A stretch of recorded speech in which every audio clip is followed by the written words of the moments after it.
Hello दोस्तों, स्वागत है आपका हमारे YouTube चैनल ज्ञानपीठ फाउंडेशन के अंदर। और आज से हमारी कंपटीशन के एग्जाम की जो तैयारी है वो यहाँ पर करवाई जाएगी। और जितने भी सब्जेक्ट है कॉम्पिटिटिव एग्जाम के, उन सभी की क्लासेस जो है निरंतर लगाई जाएगी और आपके प्लेलिस्ट बना दी जाएगी। अगर आपको कोई भी विषय का कोई भी टॉपिक पढ़ना है, आप प्लेलिस्ट में जाकर के अपना टॉपिक चुन करके पढ़ सकते हैं। आज जो पहली क्लास है कॉम्पिटिटिव एग्जाम की, उस क्लास के अंदर हम पढ़ेंगे राजस्थान के इतिहास में, राजस्थान के राजवंश हम आज पढ़ेंगे। और राजस्थान के राजवंश के अंदर एक बहुत ही प्राचीन राजवंश जिसके बारे में हर कोई पढ़ना चाहता है और बहुत ही लंबा इतिहास है जिसका, और वो है, आप समझ चुके होंगे, मेवाड़। क्या है? मेवाड़। तो आज हम पढ़ेंगे राजस्थान का राजवंश।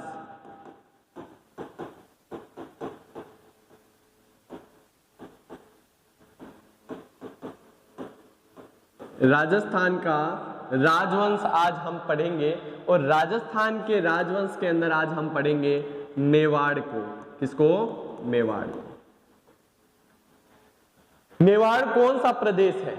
मेवाड़ के अंतर्गत कौन कौन से वर्तमान में क्षेत्र आते हैं?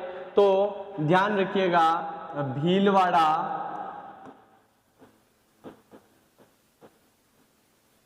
राजसमंद, उदयपुर और चित्तौड़गढ़।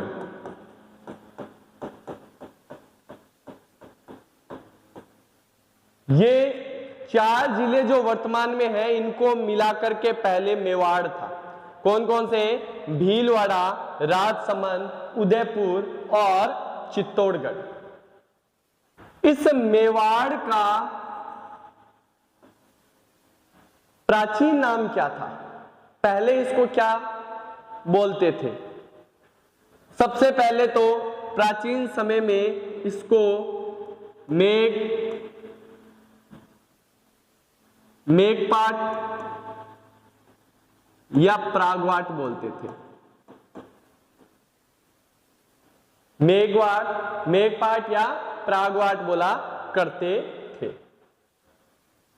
या इसको हमने जो 12th पढ़ करके आए हैं और 12th के अंदर जिनके हिस्ट्री थी, उन्होंने पढ़ा होगा कि प्राचीन समय में हमारे आर्यवर्त के अंदर महाजनपद हुआ करते थे। एक महाजनपद कई जनपदों से मिलकर के बना हुआ था। इस तरीके से 16 महाजनपद थे। उन्हीं में से एक महाजनपद का एक जनपद था जिसका नाम था सीवी महाजनपद। क्या था? सीवी जनपद। और ये सीवी जनपद और कोई नहीं, मेवाड़ ही था। ये मेवाड़ नाम कैसे पड़ा? क्यों इसको मेवाड़ बोला करते हैं? क्योंकि मेवाड़ जो है, मे और वाड़ दो शब्दों से बना है। मे का अर्थ है मेर से। मेर जो है वो एक जाति है। मेर जो है वो एक जाति है जो कि इस स्थान पर रहा करती थी। और वाड़ का अर्थ है रक्षित, मतलब कि उस भूमि की रक्षा की जाती हो। यानी कि मेर जाति द्वारा जिस भूमि की रक्षा की जाती हो वो मेवाड़ है। प्राचीन समय में मेर या मेव बोल सकते हैं नाम की एक जाति थी जो इस स्थान पर रहा करती थी, और ये स्थान मेर जाति के द्वारा रक्षित था, इसलिए इसको मेवाड़ बोला जाता था। भीलों से रक्षित प्रदेश जो है भीलवाड़ा कहलाया, उसी प्रकार मेरों से रक्षित प्रदेश मेवाड़ कहलाया था। तो हम जान चुके हैं कि मेवाड़ का अर्थ क्या है, मेवाड़ के प्राचीन नाम क्या थे, और मेवाड़ जो है किस क्षेत्र को बोला जाता है।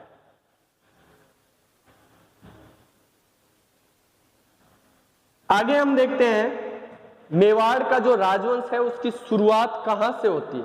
देखो, मेवाड़ के अंदर जो गुहिल वंश था, कौन था गुहिल, कैसे शुरुआत हुई, ये अभी हम पढ़ेंगे। लेकिन जो गुहिल वंश था वो अपने आप को सूर्यवंशी बताते हैं। हमें कई साक्ष्य मिले हैं, कुंभलगढ़ प्रशस्ति देख लीजिए, या कुंभलगढ़ के अलावा जो मेवाड़ का जो झंडा है उसके ऊपर भी जो सूर्य का चिन्ह बना हुआ है उसे देख लीजिए। हमें एक चीज साफ दिखाई देती है कि वो लोग अपने आप को सूर्यवंशी बोलते थे। अब सूर्यवंशी कौन थे वो हम लोगों को पता है, सूर्यवंशी थे श्री राम।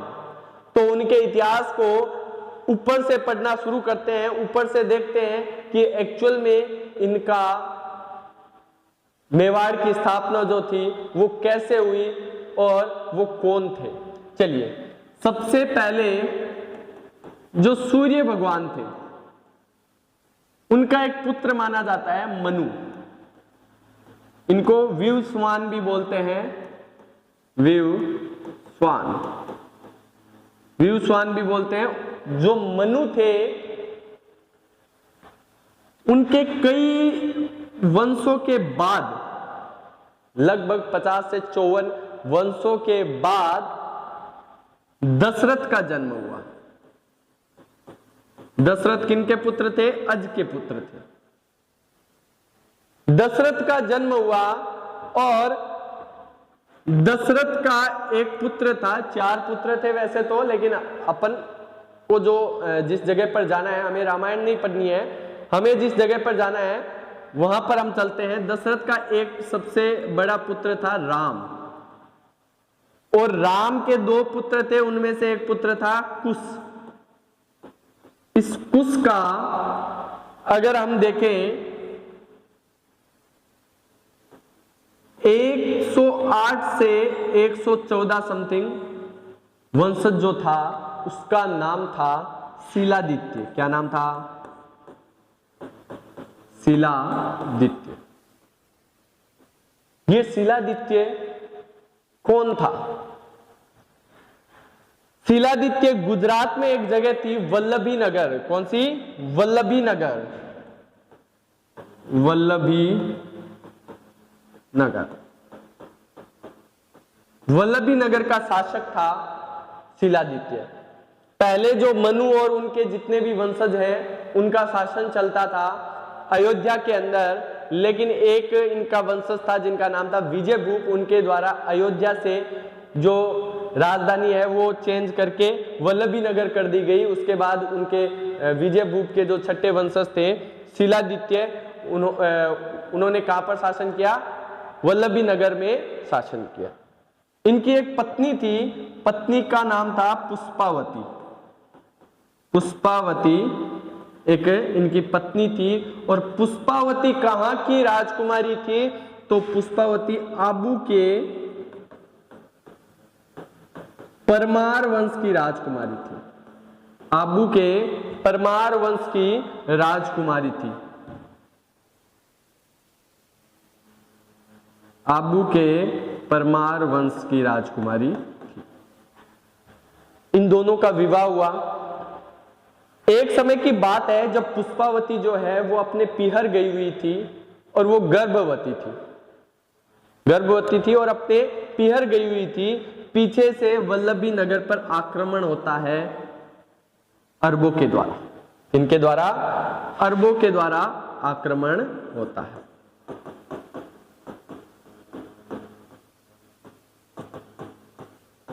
अरबों के द्वारा। अरबों के द्वारा जब शिलादित्य पर आक्रमण होता है, शिलादित्य की उस युद्ध में मृत्यु हो जाती है और वल्लभी नगर जो है उसको पूरा नष्ट कर दिया जाता है। लेकिन पुष्पावती जो है वो गर्भवती थी और वो अपने पीहर में थी। ये लोग शिलादित्य के उस बच्चे को भी मारना चाहते थे जो कि पुष्पावती के गर्भ में पल रहा था, लेकिन वो तो अपने पीहर में थी। एक प्रथा थी कि जब राजपूत राजा की मृत्यु हो जाती थी तो उसकी पत्नी को उनके पीछे सती होना पड़ता। पुष्पावती सती हो नहीं सकती थी क्योंकि वो गर्भवती थी, और राजपूतों के अंदर एक शर्त भी थी कि अगर कोई महिला गर्भवती है तो वो सती नहीं हो सकती थी, लेकिन वो अपने पीहर में भी नहीं रह सकती थी। इसलिए पुष्पावती जो है वो उसने अपना पीहर छोड़ दिया, उसने अपना पीहर जो है वो छोड़ दिया।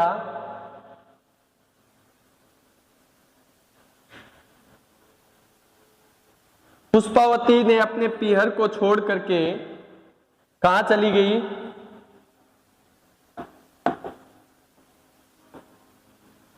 वीरनगर चली गई। कहां पर? वीरनगर। और वीरनगर के अंदर एक महिला थी जिनका नाम था कमलावती, कमलावती या कमला देवी। इस महिला ने संरक्षण दिया किसको? पुष्पावती को। और जब पुष्पावती को पुत्र प्राप्ति हुई उसके बाद पुष्पावती जो है वो सती हो चुकी थी, और उस पुत्र को पाल पोस कर किसने बड़ा किया? तो कमलावती, वीरनगर की जो कमलावती थी उसने उस पुत्र का पालन पोषण किया। उस पुत्र को कुछ हो ना जाए इसलिए उस पुत्र को ये गुफा में छुपा करके रखती थी, इसलिए उसका नाम जो है, गुफा को क्या बोलते हैं? गुहा बोलते हैं। उसका नाम पड़ा गुहादित्य,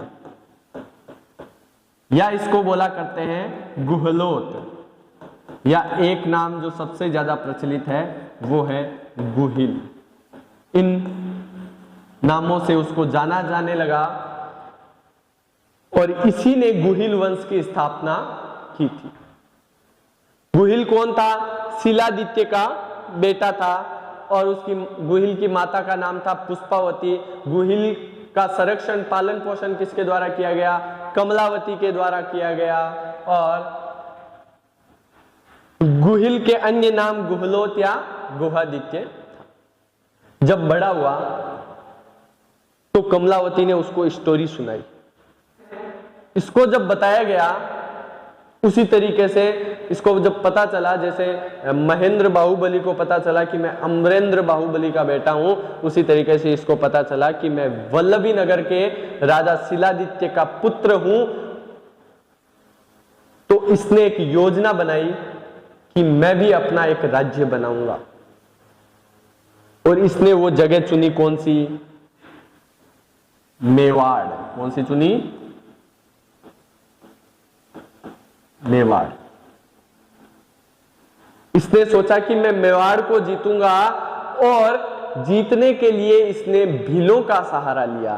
भील जाति के लोग जो थे उनका सहारा लिया, और उनको बोला कि जब तक मेरा वंश मेवाड़ के अंदर चलेगा भील जाति से किसी भी प्रकार का कोई कर नहीं लिया जाएगा।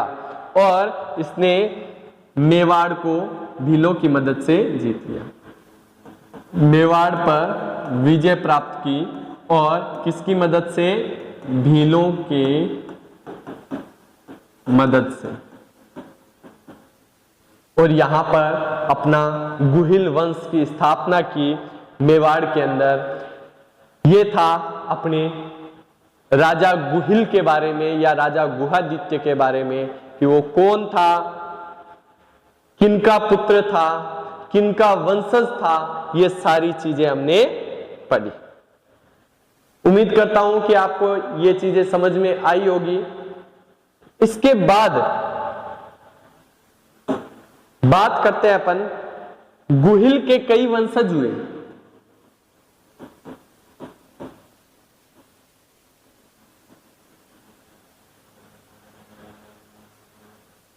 उन वंशजों में नागादित्य भी थे, महेंद्र भी थे, महेंद्र द्वितीय भी थे, और एक शिलादित्य नाम के भी सच।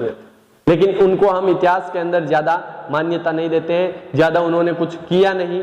ठीक है, उनका रोल कुछ नहीं था। अब गुहिल की अगर हम बात करें तो हर एक राजवंश का एक झंडा होता है, कुल देवी होती है, आराध्य देवी होती है। इनकी जो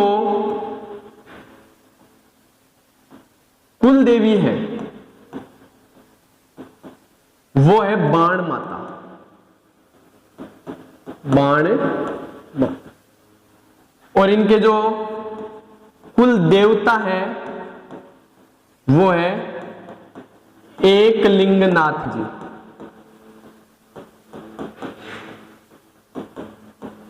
एकलिंगनाथ जी। इनके जो आराध्य देवी है, आराध्य देवी वो है चार भुजा माता, चार भुजा माता। और इनके जो आराध्य देवता हैं वो है चार भुजानाथ, चार भुजानाथ। ये दोनों तो लगभग सेम से ही है, चार भुजा माता और चार भुजानाथ। और कुल देवता जो थे वो एकलिंग जी थे और कुल देवी बाण माता इनकी थी। जो गुहिल थे उनका एक वंशज था जिनका नाम था महेंद्र द्वितीय। उसने एक गड़बड़ कर दी थी। गड़बड़ ये कि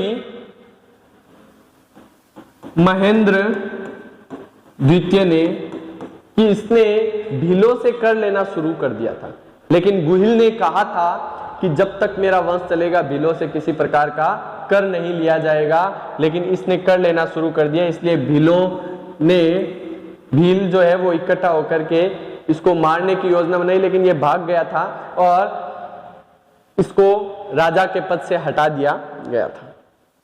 उसके बाद इनका एक पुत्र था जिनका नाम था कालभोज। याद रखिएगा, अब जब हम यहां पर कालभोज को पढ़ रहे हैं तो कालभोज जो था वो इस समय राजा नहीं था, क्योंकि महेंद्र द्वितीय को निकाल दिया गया था।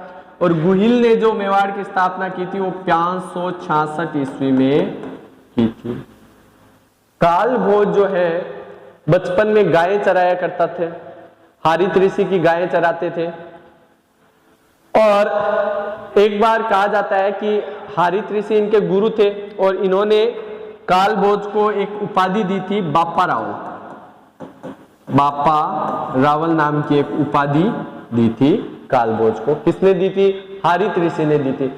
एक कहानी आती है कि जब हारित ऋषि को यमराज जी लेकर के जा रहे थे, उसी समय कालभोज वहां पर आता है और हारित ऋषि ऊपर जाते हुए, यमराज जी के साथ जाते हुए कालभोज के ऊपर या बापा रावल जो भी है उनके ऊपर थूक देते हैं। सीधी सी बात है, हमारे ऊपर कोई थूकेगा तो हम तो साइड हट जाएंगे। वो भी साइड हट गया था, उसके पैरों के ऊपर थूक आकर के गिरा। तो हारित ऋषि ने कहा कि अगर ये थूक तेरे मुंह पर गिर जाता तो तू अमर हो जाता, लेकिन अब ये तेरे पैरों के ऊपर गिरा है, इसका मतलब तेरे वंश, तेरा जो वंश है, जो गुहिल वंश है या जो तुम्हारा जो गुहिल वंश जो चलता हुआ आ रहा है, जो सूर्य वंश चलता हुआ आ रहा है, ये कभी भी नष्ट नहीं होगा। और हम देखते हैं कि आज भी सिसोदिया वंश के रूप में गुहिल वंश चल रहा है। बापा रावल जो है उन्होंने मेवाड़ को पुनः बसाया और मेवाड़ में एक जगह को जोड़ा, वो है चित्तौड़।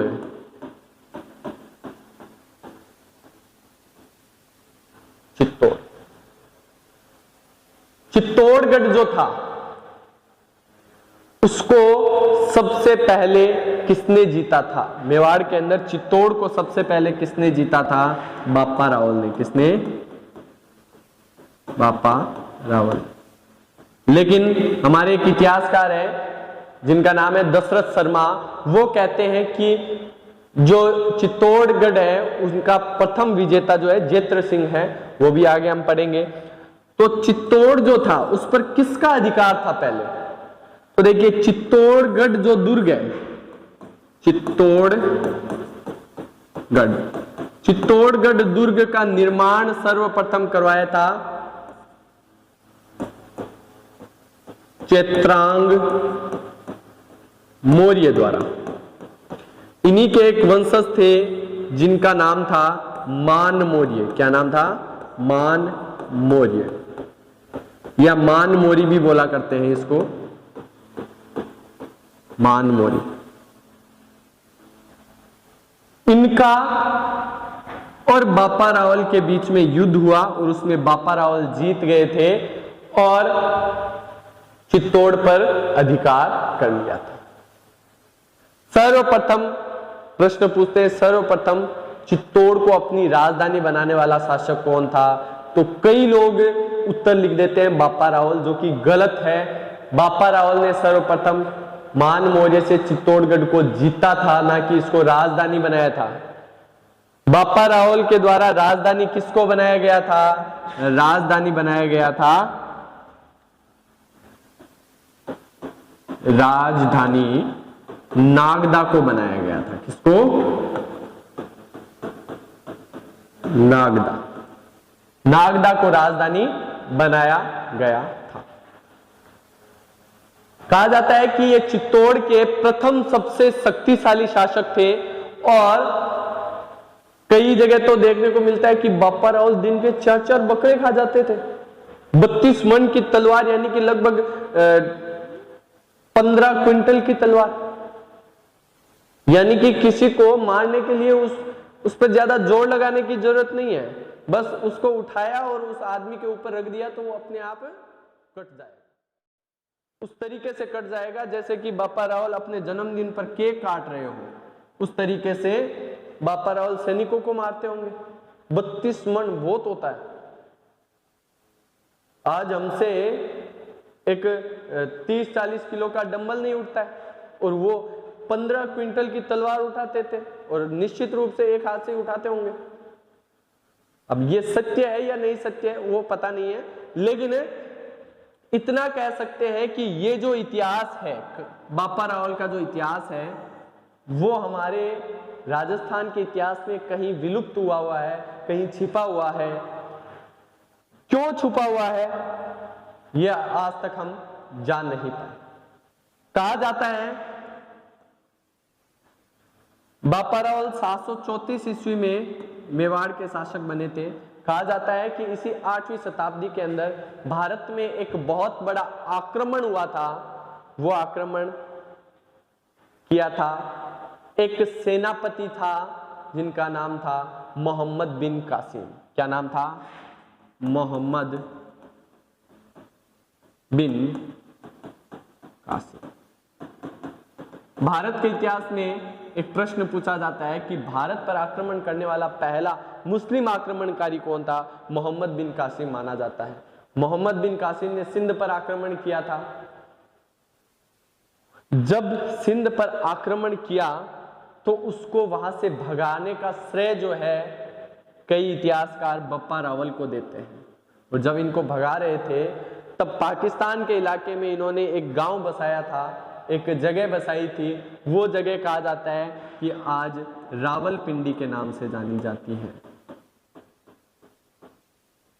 जो रावलपिंडी है, कई इतिहासकार कहते हैं, कई लोग बापा रावल के अस्तित्व को ही नहीं मानते हैं, ठीक है। तो वो अपनी अपनी धारणाएं होती हैं, अलग अलग इतिहासकार, अलग अलग मतभेद होते हैं उनके बीच में। तो बापा रावल के नाम पर ही रावलपिंडी का नाम रखा गया है, ऐसा कुछ इतिहासकार कहते हैं। बापा रावल ने 2 मंदिरों का निर्माण करवाया था। एक मंदिर उसने बनवाया था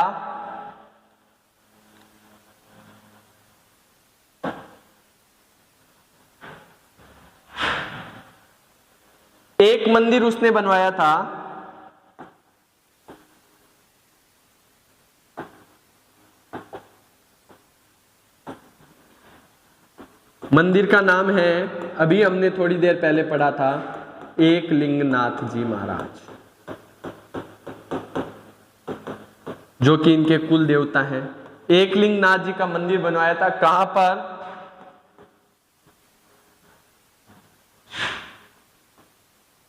उदयपुर के अंदर। वर्तमान में जो उदयपुर है, उदयपुर के अंदर एकलिंगनाथ जी का मंदिर बनाया था। एक मंदिर इसने बनवाया था सास बहू का मंदिर।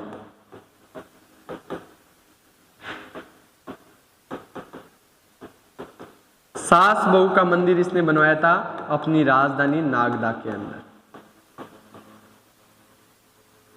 सास बहू का मंदिर कहां पर बनवाया था? अपनी राजधानी नागदा के अंदर। उम्मीद करता हूं कि आपको मेवाड़ का अर्थ, मेवाड़ कितने क्षेत्रों में बटा हुआ है, आज वर्तमान में कौन सा मेवाड़ है, मेवाड़ के प्राचीन नाम कौन से हैं, मेवाड़ में जो गुहिल वंश है उसकी स्थापना कैसे हुई, गुहिल के बाद में बाप्पा रावल की क्या महत्ता है इस मेवाड़ वंश के अंदर, और किस तरीके से बाप्पा रावल को मेवाड़ का वास्तविक संस्थापक कहा जाता है, वास्तविक संस्थापक कहा जाता,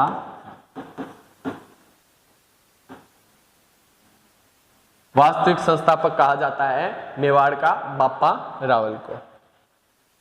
इसके बाद एक हम मेवाड़ के झंडे को देख लेते हैं, मेवाड़ के झंडे को देख लेते हैं कैसा था झंडा। मेवाड़ का झंडा कुछ इस तरीके से है, ऊपर बना हुआ है सूर्य, ऊपर क्या बना हुआ है, सूर्य, क्योंकि ये सूर्यवंशी थे इसलिए ऊपर क्या बना हुआ है, सूर्य बना हुआ। बीच में चित्तौड़गढ़ का नक्शा है, चित्तौड़ की तस्वीर है और नीचे लिखा हुआ है मेवाड़। इस तरफ एक इंसान खड़ा है जो कि कौन है, भील है, क्योंकि हमें पता है कि गुहिल ने भीलों की मदद से मेवाड़ की स्थापना की थी, तो ये इधर भील खड़ा है और इधर एक राजा खड़ा है जो कि कौन है पता नहीं, लेकिन इसको हम बोलेंगे क्षत्रिय राजा। क्या थे, क्षत्रिय राजा। यहां पर एक वाक्य लिखा हुआ है, नीचे एक वाक्य लिखा हुआ है जो कि लिखा हुआ है, जो दृढ़ राखे धर्म को तिहि राखे करतार, मतलब कि जो धर्म को सर्वोपरि मानता है उसकी ईश्वर भी मदद करता है। और इस तरीके से ये एक मेवाड़ का झंडा है और हम सबको पता है कि मेवाड़ के जो राजा है वो अपने आप को सूर्यवंशी मानते हैं। बाकी का जो है वो हम नेक्स्ट वीडियो के अंदर पढ़ेंगे। तब तक के लिए नमस्कार। और जो ऑफलाइन क्लासेस, जो ऑफलाइन हमसे पढ़ना चाहते हैं, ज्ञानपीठ फाउंडेशन में पढ़ना चाहते हैं, तो उनके लिए मैं बता दूं, नीचे आपको लिखा हुआ मिल जाएगा ज्ञानपीठ फाउंडेशन का जो मेन एड्रेस है वो है पंचारिया चौक, नोखा, बीकानेर। तो आप कभी भी आकर के ऑफलाइन क्लासेस तो ले सकते हैं। मेनली नोखा के विद्यार्थियों के लिए मैं बताना चाहूंगा। Thank you, have a nice day.